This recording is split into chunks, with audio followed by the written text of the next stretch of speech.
muito teimoso que foi engolido por um peixe, né? Esse é nosso imaginário sobre esse livro aqui. Precisava estudar um pouco.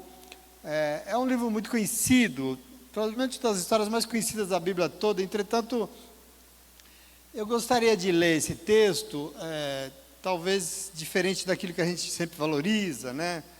Que a gente sempre pensa um profeta fujão, um peixe. Aliás, as pessoas ficam discutindo se é possível um peixe engolir uma pessoa, ou se uma pessoa consegue sobreviver, além do Gepeto do Pinóquio, né? Lógico que o Gepeto do Pinóquio, não sei se vocês já assistiram o desenho, Pedro assistiu, ele fez até uma fogueirinha lá dentro do peixe, para ficar aquecido. Mas além do Gepeto, será que alguém consegue sobreviver no ventre de um peixe? A gente fica com essa. Mas o meu desafio é para a gente sair desse lugar comum e realmente olhar para isso, para a gente entender, porque o sujeito desse livro não é Jonas e muito menos um peixe grande. A questão aqui não é essa. E quando a gente estuda é bom porque a gente tenta se apropriar daquilo que o texto quer nos dizer com mais profundidade. Porque o sujeito desse livro o tempo todo é o Senhor, o nosso Deus. É um livro sobre Deus, não é sobre Jonas. É diferente do que a gente pensa. O texto começa com a palavra do Senhor dando um direcionamento a Jonas sobre algo que ele, Deus, desejava fazer. E o texto termina com uma pergunta de Deus sobre ele mesmo, sobre Deus. Nós vamos entender hoje, nós vamos ler hoje, quarta-feira que vem, todo esse transcorrer. O livro não quer nos ensinar sobre o que a gente sempre especula, sobre o tamanho de um peixe, capaz de engolir a pessoa, como é que isso é possível, nem sobre a teimosia humana, que já é grande demais, mas o livro quer nos ensinar quem é o nosso Deus, como é que ele age, como é que o Senhor pensa. O Deus é o sujeito, Deus é o tema do livro, ele é o tema principal, ele domina toda a narrativa, Deus está presente em todo momento, e no final prevalece a vontade inicial de Deus, com relação a um povo que nem crente era, mas que depois que conheceu esse Deus de Jonas, e soube quem ele é, se converte na hora. Então Deus é a razão de tudo, e nós temos que compreender então a leitura, nós temos que ler isso, se apropriando disso que é o conteúdo. Então o livro, e eu queria desafiar você a pensar nisso, nós estamos diante de um lindo testemunho sobre Deus, e a gente nem sempre pensa nisso, né? A gente fica tentando olhar os erros de Jonas. Mas para você entender, por exemplo, o comportamento de Jonas e de todos os outros personagens, nós temos que entender sobre Deus, sobre a vontade de Deus, e assim nós entendemos ele, entendeu? Isso é importante. O texto começa com uma ordem do próprio Deus ao profeta, porque diz assim: a palavra de Deus veio a Jonas, filho de Amitai, com esta ordem: vá depressa à grande cidade de Nínive e pregue contra ela, porque a sua maldade subiu até a minha presença. E se a gente tem em mente que esse texto está querendo falar de Deus, não é de Jonas, não é da teimosia, não é do peixe, nessa primeira frase aqui nós já temos muita informação a respeito do Senhor, o nosso Deus. Isso já pode ir nos preenchendo do conhecimento de Deus, que é tão importante. Já de cara, tem algumas coisas extraordinárias aqui. Por exemplo, ele é um Deus que realmente tem olhos sobre a terra e observa tudo que é feito aqui, até a maldade. Lembra de Abacuque? Quem esteve aqui nas leituras de Abacuque? Pois é, Jonas confirma a mesma coisa. Observa o Senhor diz a Jonas que a maldade dos ninivitas subiu até a sua presença, né? E isso tem sido reiterado aqui, nós temos que lembrar. O Senhor não é indiferente àquilo que se faz na terra. O Senhor está vendo sim o que é feito aqui na terra. O texto confirma, e mais, porque eu quero destacar também essa outra característica que é linda. Ele viu toda a maldade e ele ficou indiferente com ela? Não, Deus não é indiferente, mas ele desceu para fazer algo. Vá construindo aqui como é que Deus funciona. O Senhor veio e revelou uma palavra para Jonas, para que algo fosse feito contra toda aquela maldade. Ele veio para interferir naquilo. Deus age assim conosco, Deus age assim em nossa vida. Vá conhecendo o Senhor, porque diante de toda a maldade que é praticada nesse mundo, o Senhor sempre quer fazer algo. Às vezes a gente vê no mundo que a gente vive é tão difícil, e a gente às vezes não consegue enxergar Deus agindo, né? Mas é importante que você construa isso. Aqui ele mandou uma palavra para o profeta, Ele revelou uma palavra e ali tinha uma ordem: vá depressa à grande cidade de Nínive e pregue contra ela, porque você vai pregar contra a violência que é feita lá, contra a violência que lá existe. Então, observe, ele não só vê, mas ele tenta intervir, ele tenta fazer algo, ele sempre manda uma palavra para alertar e dizer que a palavra, e aí a gente entende aqui, a maldade não provém de Deus, não agrada ao Senhor, ele não compactua com o mal, e Deus não fica indiferente, ele tenta fazer algo. Às vezes você é injustiçado em alguma situação e você pensa que Deus está vendo, Deus não faz nada, faz. Compreenda isso, a ordem é pregar contra Nínive. Por quê? Porque a questão é que Deus não queria castigar, Deus não queria condenar. Queria o que o Senhor? O Senhor queria salvar. Eu quero que você entenda Deus olhando para a terra, para tudo de mal que acontece aqui, as coisas. Deus queria salvar. Então, meu irmão, vá entendendo aqui, veja o coração do Senhor. Veja como parte do Senhor e o desejo dele nunca é o pior. Nunca. Mas é pelo arrependimento, pela conversão e pela salvação. O tempo todo. E aqui eu lembro até o apóstolo Paulo, quando a gente celebra a Santa Ceia, quando Paulo escreveu sobre a Santa Ceia para a igreja de Coríntios, na primeira carta de Coríntios, capítulo 11, a partir do verso 31, ele diz assim, ó: mas se nós nos examinássemos a nós mesmos, não receberíamos juízo de Deus. Quando, porém, somos julgados pelo Senhor, nós estamos sendo disciplinados para que nós não sejamos condenados pelo mundo. Ou seja, no coração de Deus há sempre um desejo enorme, Ele trabalha por isso, Ele vê e Ele age para que... Porque Deus não tem nenhum desejo de condenar ninguém. Esse não é o projeto de Deus. Deus não quer pesar a mão. Deus não quer mandar ninguém para o inferno. Afinal, Deus é amor. E por ser da parte dele, nós teremos sempre diante de nós uma oportunidade de quê? De arrependimento, de conversão e de salvação. É isso que o Senhor oferece para a humanidade. Essa é a parte do Senhor. Por exemplo, lembro de outro contexto. Mesmo quando a violência tinha se disseminado e tinha tomado conta, dominado toda a criação, em Gênesis 6 diz, Gênesis 6 a partir do verso 5 diz o seguinte, ó: o Senhor viu que a maldade do ser humano tinha aumentado na terra e que toda a inclinação dos pensamentos do seu coração era sempre somente para o mal. Então o Senhor arrependeu-se de ter feito o homem sobre a terra e isso cortou-lhe o coração. Olha isso. Isso cortou-lhe o coração. E disse o Senhor: farei desaparecer da face da terra o homem que criei, os homens e também os animais grandes, os animais pequenos e as aves do céu. Arrependo-me de havê-los feito. A Noé, porém, o Senhor mostrou benevolência. Mesmo em um momento de profunda decepção, o Senhor estava com o coração cortado, o coração de Deus estava sangrando, por olhar e ver toda aquela violência, toda aquela maldade. O Senhor resolve dar cabo da criação através do dilúvio, você sabe. Mas Deus chama o único que andava correto na terra. Deus chama Noé. Por que chamava? Mandou ele construir uma arca. Por quê? Porque o Senhor queria salvar Noé e a sua família. Então, veja, mesmo diante da pior situação, o plano de Deus é sempre salvação. Condenação e juízo existem, elas estão aí, não se engane. Está aí para quem quiser. Juízo e condenação não falam. O inferno é uma possibilidade concreta para o ser humano. Entretanto, nunca como vontade de Deus. Deus não pensa no mal, não é castigo. Juízo e condenação existem como consequência da obstinação humana que produz violência e de um ser humano que teima em não ouvir uma palavra que Deus sempre manda para revelar que tudo está errado. E da parte de Deus, qual é a vontade do Senhor? A vontade do Senhor sempre é salvar. Você vai entender isso nesse livro, porque em todo tempo você vê um Deus querendo salvar. É impressionante. A palavra foi revelada a Jonas, e o Senhor manda ele ir até a grande cidade de Nínive para pregar contra ela, porque o Senhor viu a violência que existia no coração daquele povo.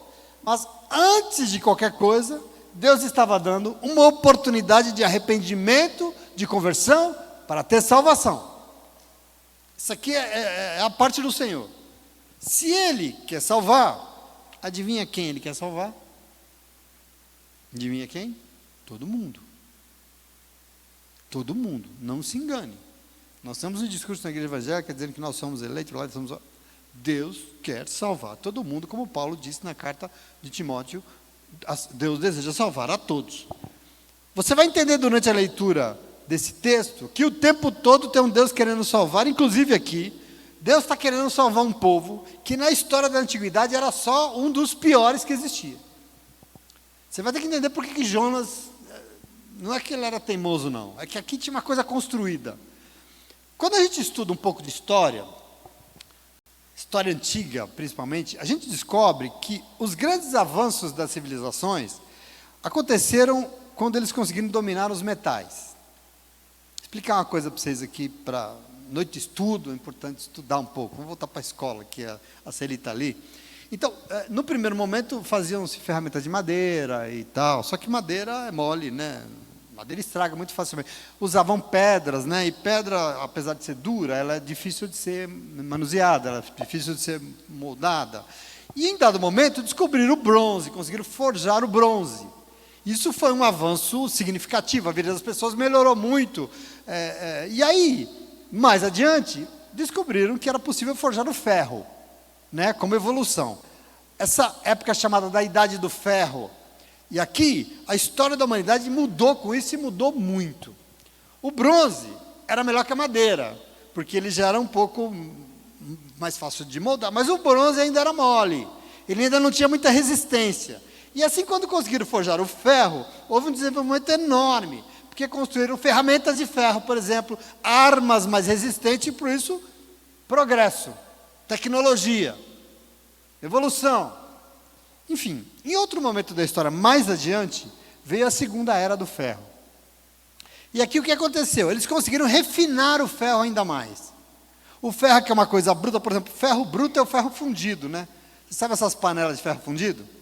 É boa, mas o bicho pesa que só o diabo, né? Um ferro bruto.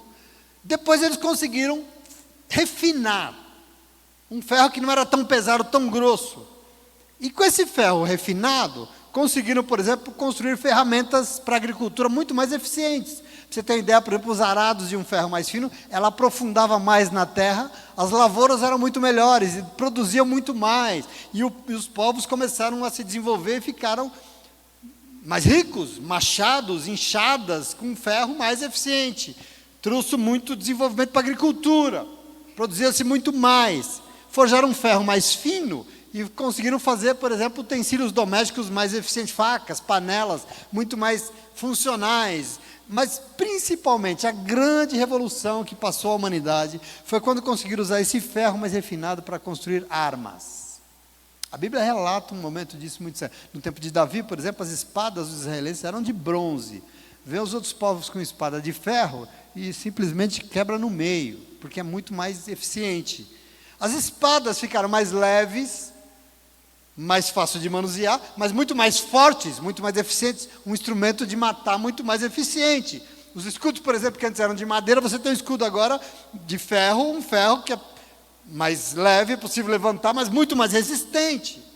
Por exemplo, as pontas das lanças, das flechas, de um ferro fino, elas são muito mais letais, um ferro mais refinado. Forjaram, por exemplo, capacetes que protegiam a cabeça dos soldados, e ele conseguia roupas de guerra de ferro, que eles conseguiam usar para se proteger, e eles conseguiam andar, marchar e lutar com mais eficiência. Ou seja, nessa segunda fase do ferro, mais refinado, as civilizações, as nações evoluíram demais, e se tornaram ricas e muito poderosas, principalmente se tornaram nações invencíveis na guerra, poderosas na guerra. E a pergunta é, adivinha qual nação que foi pioneira nesse negócio? Os assírios. Os assírios. O povo da grande cidade de Nínive foi um dos primeiros que conseguiu usar esse ferro com essa habilidade. Portanto, se tornou uma nação rica, poderosa, temida. E o exército era, segundo Isaías, um monstro de ferro. Diz o texto que quando ouvia-se de longe o exército assírio marchando, era um monstro de ferro caminhando, que era terrível. Os assírios. Então, no século 8, por exemplo, esses assírios invadiram quase todo o mundo antigo conhecido, e diferente dos outros povos, eles não queriam escravos, eles não se interessavam por impostos, eles já eram ricos. Normalmente as invasões dos impérios, eles, fica aí, paga imposto para mim, então, eles não queriam nem imposto, eles já eram muito ricos, a produção agrícola deles era muito forte e poderosa, O seu exército era implacável, era o povo mais temido da época da antiguidade. Quando eles invadiam a nação, eles invadiam para expulsar todo mundo, para angariar aquele território para eles, povo assírio, não para ninguém. Então os povos eram expulsos das suas terras. Por exemplo, no ano 732 a.C., durante os tempos do profeta Isaías, os assírios se apropriaram das cidades, várias cidades do reino do norte de Israel. Israel era dividido no norte e no sul, eles entraram pelo norte e se apropriaram de várias cidades. Em 722, 10 anos depois, eles invadiram a Samaria pelo norte e todo mundo foi deportado. A elite, a população teve que ir embora. Tanto que essa região do norte ficou completamente desabitada. E para morar gente ali, foi necessário trazer gente de outros povos para habitar aquele lugar, porque era um deserto aquilo, porque os assírios expulsaram todo mundo. E é dessa vinda de estrangeiros para a região que surgiu o tal do povo samaritano, que você tanto conhece na Bíblia. Que os judeus detestavam tanto, por quê? Que era um povo que não era sangue de Israel, a nação pura, eram estrangeiros que moravam ali. E que os judeus detestavam, porque foram estrangeiros que foram morar lá. Isso ação dos assírios. A Bíblia Sagrada diz de um evento histórico do ano 701 a.C., que um rei assírio chamado Senaqueribe, você já ouviu falar dele? Senaqueribe se apoderou de 36 cidades do sul, já tinham esvaziado o norte, e foram para o sul, em Judá, e acamparam perto de Jerusalém. Assírios, temidos.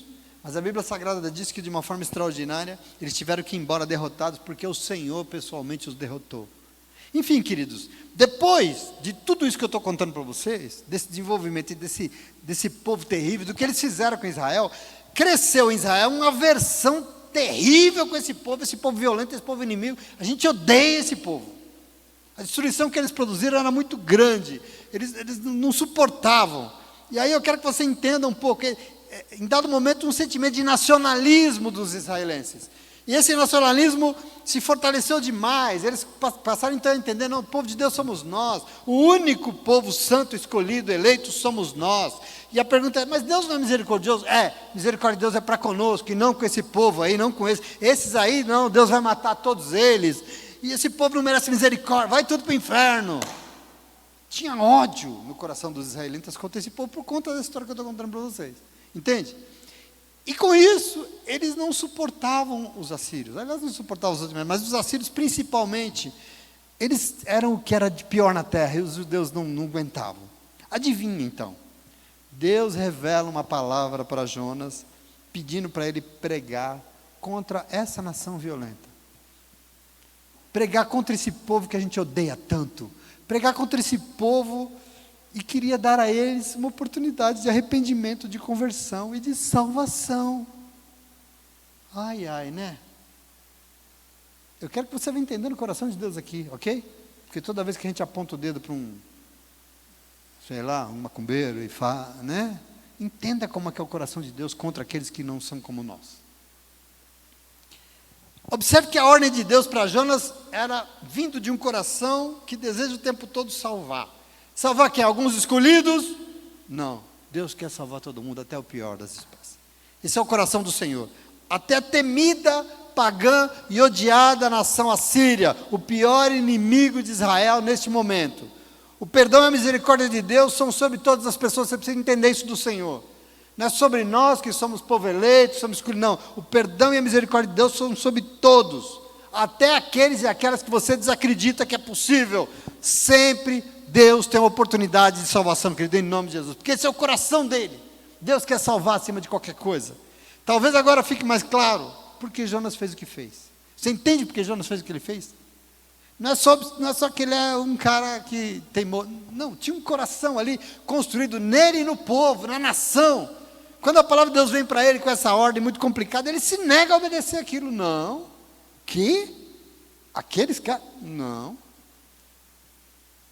Deus mandou Jonas para o leste, em direção a Nínive.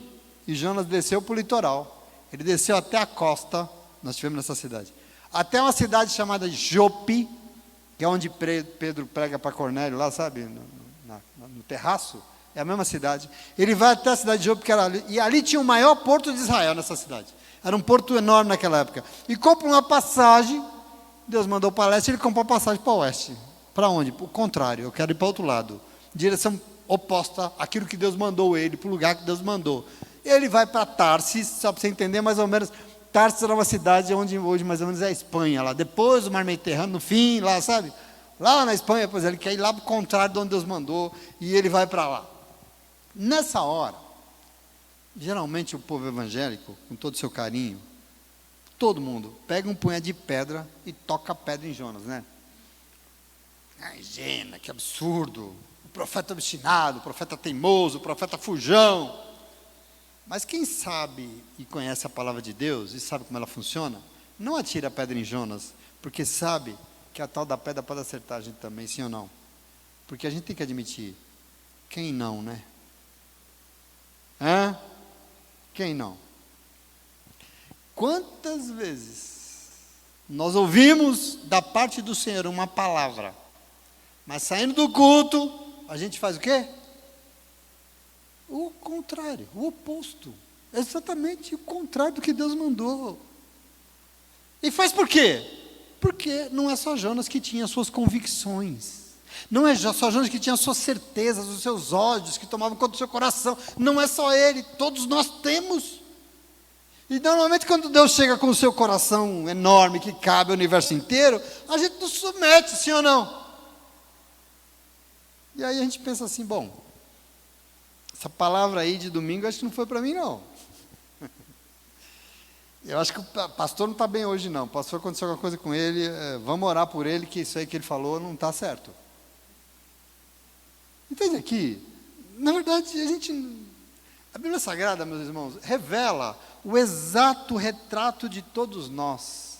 É para isso que ela foi escrita. Portanto, aqui veja, a teimosia de Jonas era em função de que ele odiava os assírios.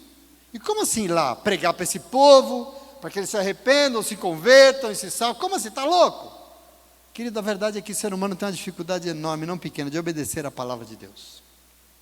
É por isso que palavra que prega hoje é palavra que... Como é que eu chamo essa palavra que é pregada hoje? Essas palavrinhas legais assim, sabe? Essa que serve.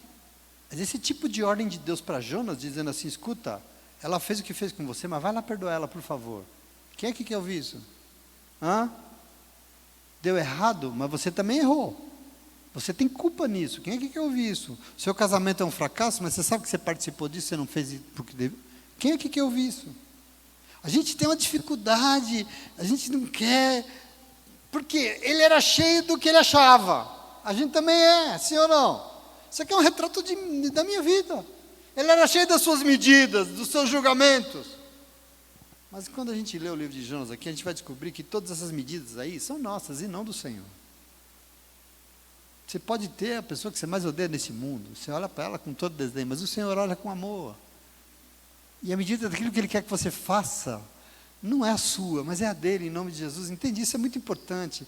Jonas não é exatamente, talvez, o que o Senhor entendia como um profeta, mas ele está na Bíblia Sagrada para nos ensinar, através do seu testemunho, o quanto nós também podemos nos tornar pessoas obstinadas. Quando? Quando nós permitimos que o que nós queremos, que o que nós achamos certo, que aquilo que a gente acha melhor, direcione as nossas decisões. Essa é a questão por trás desse livro, desse texto, desse momento. O quanto esse nós mesmos pode nos levar para longe de Deus. Esse nós mesmos pode nos levar para o oposto dos planos que Deus tem para a nossa vida. Entende aqui o momento? Nós não podemos deixar de nos apropriar disso, amém? É tão importante isso, né? Porque a verdade é que é muito mais simples entender a salvação quando ela serve, né, para mim, para as minhas medidas, para aquilo que eu quero. Salvação, não sei se, né, hoje em dia no mundo moderno, a salvação que Deus propõe no Evangelho, eu não sei se cabe hoje. Essa salvação de tomar sua própria cruz, né? Eu não sei se tem espaço. Hoje, talvez a missão mais, sei lá, estranha que a gente tem no mundo de hoje é a missão pastoral, porque é pregar algo que as pessoas, não sei se elas querem ouvir, entendeu? É um momento meio de contestação, mas enfim, querido, Jonas vem nos ensinar que o coração de Deus não é como o nosso, porque os assírios eram o que eram. Jonas sabia quem eles eram, mas Deus também sabia quem eles eram. E se no coração de Deus, de Jonas tinha condenação, no coração do Senhor tinha o quê? Salvação. Porque é o que Ele tem no coração de todos nós, para todos nós, indistintamente. Então, diante desse embate de vontades, entre a vontade de Deus e a vontade do profeta, é que o livro vai se desenrolar, o tempo todo. Deus vem, diz ele o que Ele quer, e aí, quem será que vence as vontades? Qual vontade que prevalece? Deus mandou Jonas para o leste, ele vai para o oeste. Ele embarcou para Tarsis para fugir do Senhor. Verso 4, leia comigo. Vamos continuar. Diz assim, o Senhor, porém, fez soprar um vento forte sobre o mar, e caiu uma tempestade tão violenta que o barco ameaçava arrebentar-se. Todos os marinheiros ficaram com medo, e cada um clamava ao seu próprio Deus. E atiraram as cargas ao mar para tornar o barco mais leve. Enquanto isso, Jonas, que tinha descido para o porão e se deitado, dormia profundamente. O capitão dirigiu-se a ele e disse: como você pode ficar aí dormindo, rapaz? Levante-se e clame também ao seu Deus. Talvez ele tenha piedade de nós e não morramos. Vamos ver mais um tanto aqui. Primeiro momento, essa ordem de Deus, e ele, no contrário, longe da vontade do Senhor, o que acontece? As coisas costumam ficar mais atormentadas, sim ou não? Longe do direcionamento de Deus, os ventos costumam, E assim uma tremenda tempestade se abateu sobre o barco da fuga, o barco do fujão, e os marinheiros falaram: não vamos morrer, não vamos, o negócio está feio. E eles começaram achando que ia morrer, cada um aclamará o seu próprio Deus, porque aqui cada um deveria ter um Deus diferente. O meu Deus qual é? O Deus do sol. O seu, o meu Deus é o Deus das nuvens, do trovão. O meu Deus, ele é o Deus do raio, o meu é do mar, o meu é dos ventos, sei lá, meu Deus é não sei lá o quê. Cada um começou então, a clamar pelo seu próprio Deus ali, e eu acho que é assim mesmo, porque quando o caldo entorna, o que a gente faz? A gente apela para tudo. Tem uns crentes aí que fazem até trabalho de madrugada, porque apertou o negócio, A confusão estava estabelecida, jogaram até as cargas no mar para aliviar. Enquanto isso, Jonas tinha descido para o porão do navio, e deitado profundamente, não está nem aí se os outros vão morrer, estava lá em meio à tempestade, tranquilamente dormindo, e não está nem com ninguém. O capitão: levanta, rapaz, clama para o seu Deus também, vai ver, ele tem piedade, talvez ele nos ajude. E Jonas nem aí, completamente indiferente. Por quê? Porque ele sabia exatamente a razão que tudo, daquela confusão toda, ele sabia o que estava acontecendo aqui. E aí no verso 7, leia comigo. Então os marinheiros combinaram entre si: vamos tirar sortes para descobrir quem é o responsável por essa desgraça que se abateu sobre nós. Tiraram sortes, e a sorte caiu sobre Jonas debaixo das cobertas. Por isso lhe perguntaram: diga-nos quem é o responsável por essa calamidade. Qual é a sua profissão? De onde você vem? Qual é a sua terra? Que povo você pertence? E ele respondeu: eu sou hebreu, adorador do Senhor, o Deus dos céus, que fez o mar e a terra. Veja, Jonas diz: vocês servem a todo esse monte de Deus aí, mas assim, eu não, eu sirvo o Deus dos céus, o verdadeiro Deus, o que fez tudo isso aí que vocês adoram, é o Deus que fez tudo isso aí que eu adoro. O meu Deus é outra coisa. O meu Deus fez os céus, fez o mar, fez a terra, e fez tudo que existe, e eu sou adorador dele. Bom, Jonas diz que ele é hebreu e teme ao Senhor, mas assim, cá para nós, teme nada, Teme o quê? Nada. Tanto que ele não teme, que ele desafia o Senhor, que ele desobedece, que ele foge, que ele discute, que ele discorda, ele se queixa.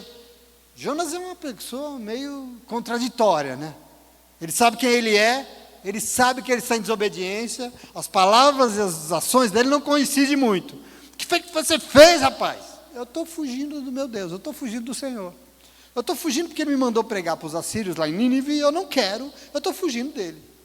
E o mar está cada vez mais agitado, o mar está perdendo, está feio. Versículo 11, então eles dizem: e o que nós devemos fazer com você para que essa situação se acalme? E ele respondeu: peguem-me, joguem-me ao mar, e ele se acalmará. porque eu sei que é por minha causa que essa violenta tempestade se abateu sobre vocês. Quer dizer, ele sabe, cara de cachorro, ele tem consciência de que tudo aquilo era porque ele estava onde ele estava. Veja, ele sabia a ordem que ele tinha sido recebido, ele sabia o que estava errado, ele sabia o porquê daquela tormenta, porque ele estava desobedecendo o que o Senhor mandou, e ele afirma que para a situação se resolver, bastava o quê? Me joguem no mar, me atirem no mar, quer dizer, basta a minha morte que tudo vai estar resolvido, acabem com isso. Agora veja uma coisa, acontece que aqueles marinheiros pagãos tinham seus princípios. Eu quero que você veja que vai tendo comparações aqui importantes. E eles não queriam ser cúmplices de um homicídio, eles não queriam ser cúmplices de ter matado, eles não queriam jogar ele no mar, porque nós vamos ser culpados da morte desse homem.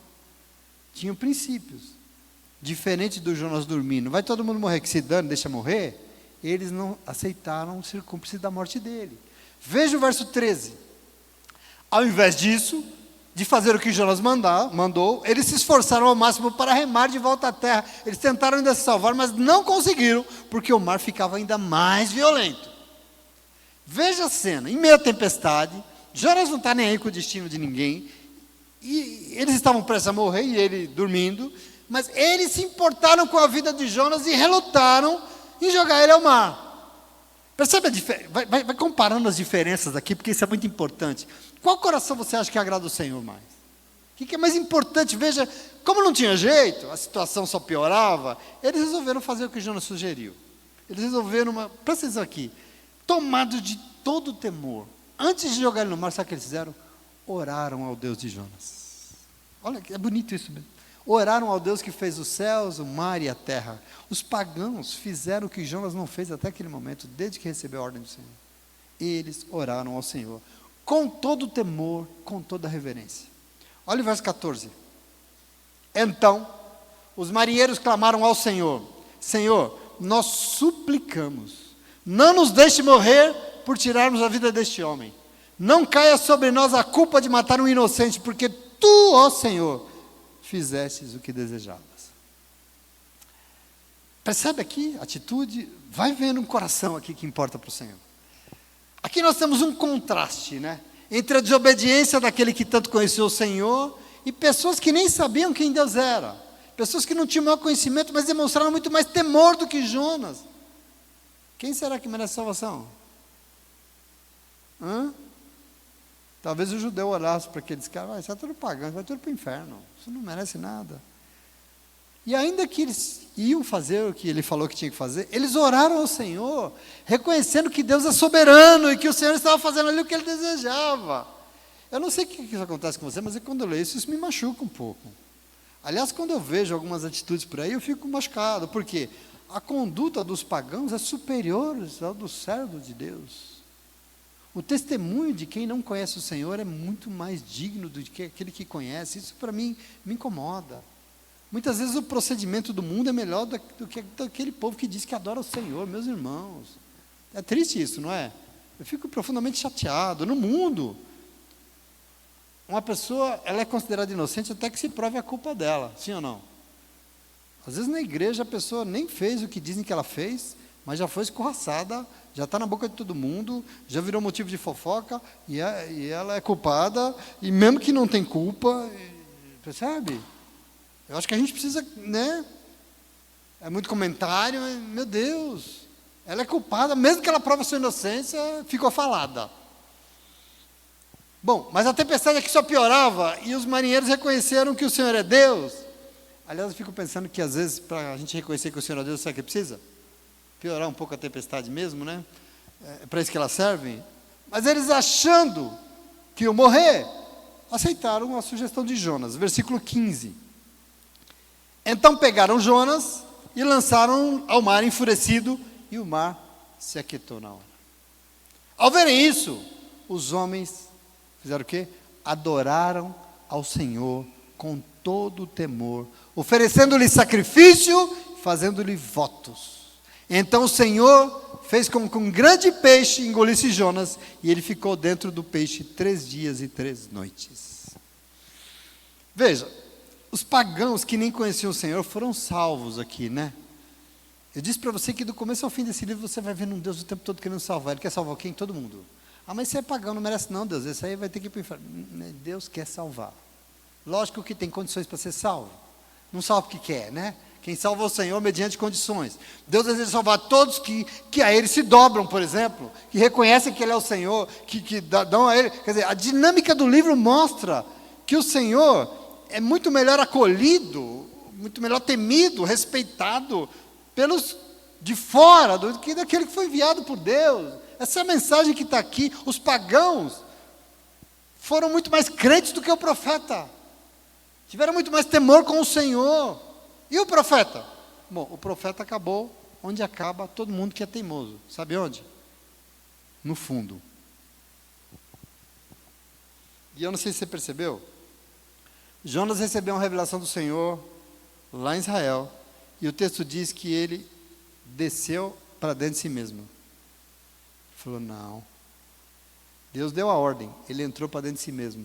Ele desceu para dentro dele. E ele desceu para Jope. E deu fuga no navio. Mas o texto diz, no verso 5, que ele dentro do navio, ele desceu para o porão. Percebe que ele vai descendo? Ele desceu para o porão do navio.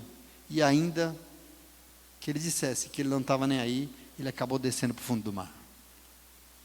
Tem um caminho para baixo aqui no livro, percebe? Esse caminho é o caminho da desobediência. E eu quero que você tome posse disso. E Deus, cadê? Deus está fazendo o que Ele mais quer fazer. Deus está dando oportunidade de arrependimento, de conversão e de salvação. Por mais que o teimoso profeta diga que solução para tudo é a morte dele. Ele acha que tem que morrer. Pode me jogar no mar, porque a minha morte é a solução. Mas querido, morte de ser humano nunca é solução para Deus. Porque Deus é o Deus que para Ele importa a vida de todo mundo. Deus quer que as pessoas vivam, não que morram. Mas é bandido. Quando eu vejo um crente feliz com o que aconteceu ontem no Rio de Janeiro, eu vou dizer para vocês, isso me entristece num tanto, porque essa pessoa é crente em qualquer coisa, menos no Senhor. Ah, mas era bandido. E você acha que é por culpa das crianças que a gente visita nas favelas, que são envolvidas no tráfico, a culpa é deles, é isso? É isso aí que você acha, né? Querido, em nome de Jesus, Deus tem coisa com a vida. E a vida de todo mundo. A morte nunca será a solução para o Senhor. Tanto que o profeta afundando nas águas foi o quê? Salvo pelo Senhor. Glória a Deus. Deus não deixa morrer. Mas eu quero, mas não vai. Ele foi salvo pelo Senhor. O plano de Deus para a humanidade, queridos, é salvação. E eu quero que você também possa disso. E por isso, do começo ao fim, do testemunho que nós vamos ler aqui desse texto, nós vamos ver essa verdade sendo consolidada. Deus queria salvar os assírios. Deus salvou os marinheiros que se renderam a Ele. Deus salvou Jonas das suas obstinações, mas ainda falta muita coisa para ser salva. Mas vai compreendendo. Hoje nós não vamos continuar lendo, porque não dá, o tempo não permite, mas vai compreendendo. E nessa nossa primeira leitura aqui, a gente já entende tanta coisa sobre Deus, né? Veja, é perceptível que isso aqui não é um livro de um profeta, né? Diferente dos outros profetas, é diferente.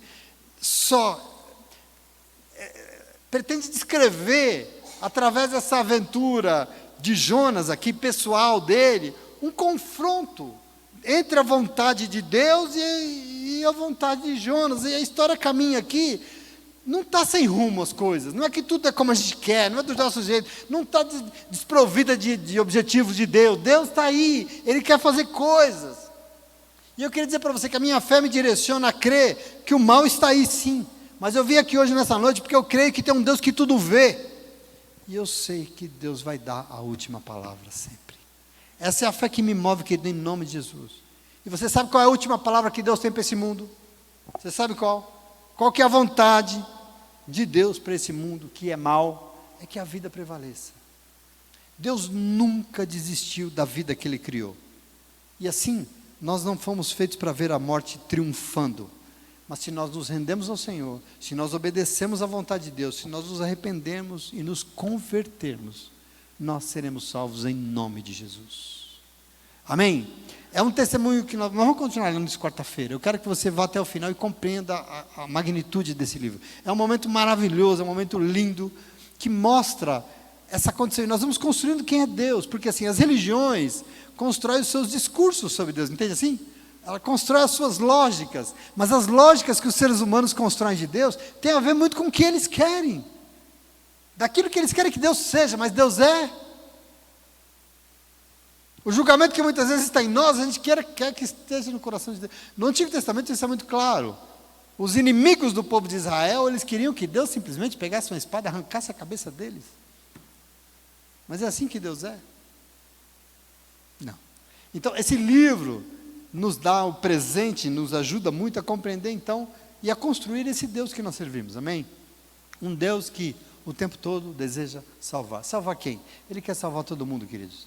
Vai salvar? Não sei, porque depende. Depende do quê? Depende de arrependimento, depende de conversão para serem salvos em nome de Jesus. Agora não importa, era bandido, agora se converteu. É assim mesmo que tem que ser. Graças a Deus por isso, nós temos que dar glória a Deus, não ficar reclamando. Porque o Senhor, sim, quer alcançar o pior dos piores. Não acho que nós somos melhores do que ninguém, não somos melhores do que ninguém. Nós não somos melhores que nenhum dos bandidos, não somos melhores do que eles, estão lá mortos, nós não somos melhores do que eles. E Deus quer salvar a nós, tanto quanto queria salvar cada um deles. Se não salvou, não depende de Deus da oportunidade, porque o Senhor sempre vem com uma palavra para nos alertar, para nos mostrar, esse caminho aí não me agrada. Não, é isso que eu espero de você, eu espero outra coisa de você em nome de Jesus. Ouça, se arrependa, se converta, porque o Senhor deseja salvar em nome de Jesus, amém? Vocês entenderam? Semana que vem vamos ler os capítulos 2 e 3, não, de 2 a 4 acho, porque 2 é só uma oração, e você vai entender ao final a mensagem maior desse texto. E muito obrigado, Deus abençoe você pela tua atenção, e semana que vem a gente continua em nome de Jesus.